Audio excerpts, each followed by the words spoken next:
the trip wasn't part of the plans. They were four friends on their way to a famous waterfall in the region, following what promised to be a weekend of adventure and tranquility. But the GPS insisted on taking the group along a secondary road, almost swallowed up by the forest, until the car simply stopped working. "It must be the battery or the fuel," grumbled Eduardo, the driver, frowning as he kicked the tire. Amanda, always practical, suggested, "Let's get help. I saw a sign indicating a town a few minutes ago." The four of them, Eduardo, Amanda, Lucas and Marina, decided to walk.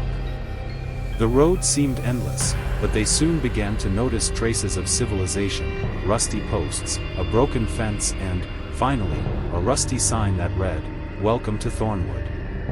"How strange," commented Marina. "I've never heard of this place." The town seemed frozen in time.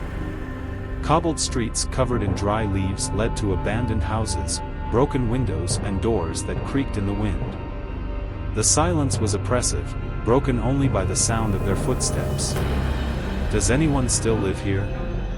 Lucas asked uneasily.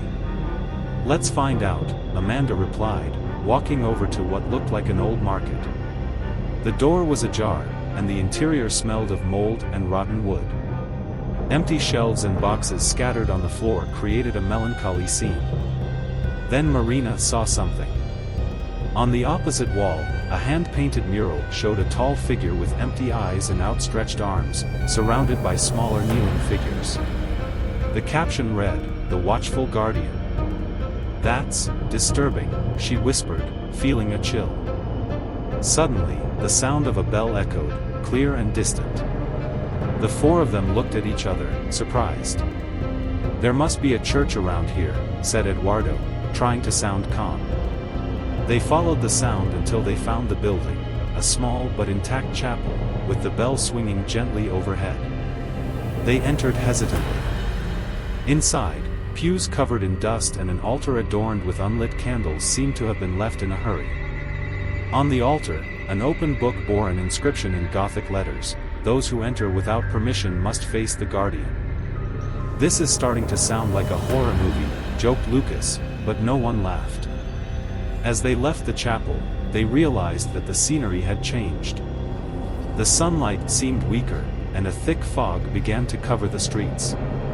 The houses now seemed closer together, suffocating. "We should get back to the car," Amanda said hurriedly. As they ran through the twisting streets, Lucas suddenly stopped. "Did you see that?" He pointed to a shadow that disappeared into an alleyway.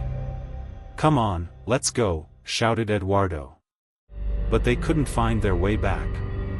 The streets seemed to twist and turn, like a living labyrinth.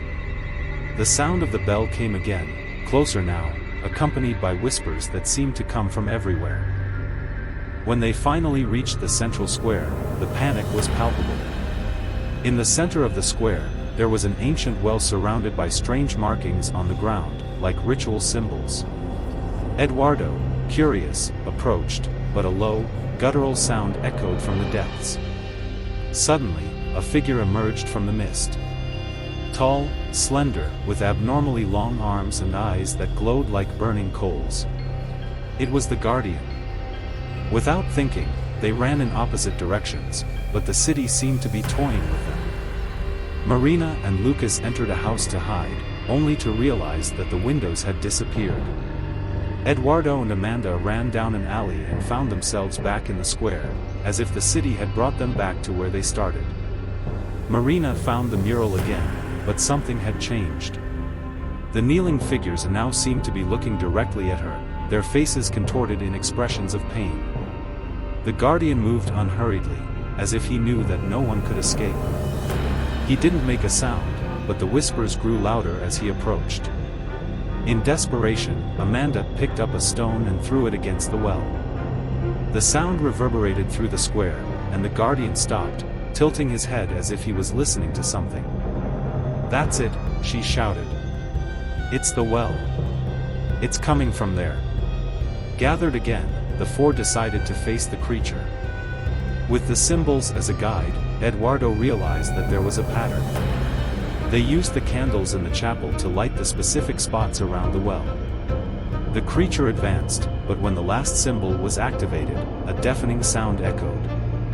The guardian stopped, raising its arms in a final gesture before fading into the mist, along with the entire city. When they opened their eyes, they were back in the car. The engine was running and the road looked normal.